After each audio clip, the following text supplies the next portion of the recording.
Queen Elizabeth and her family paid their last respects to Prince Philip at his funeral in Windsor on Saturday.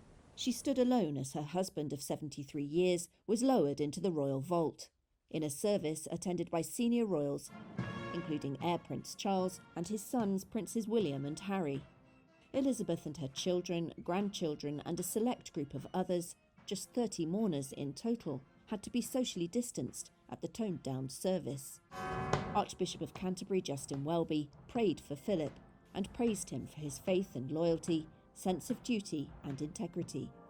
Philip, the Duke of Edinburgh, died aged 99 on April the 9th. The Queen once called him her strength and stay. The nation observed a minute's silence in brilliant sunshine. Then Harry and William took up their places on opposite sides of the chapel in Windsor Castle.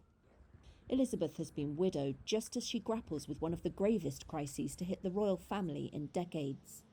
Much media attention will focus on the royals' behaviour towards Harry, who quit royal duties last year and was making his first public appearance since an explosive interview with Oprah Winfrey last month. In the interview, he and his wife Meghan accused an unnamed royal of making a racist comment and said Meghan's pleas for help when she felt suicidal were ignored. Meghan watched the funeral from her home in California because she is pregnant. Philip was a decorated Royal Navy veteran of World War II, and his funeral had a strong military feel.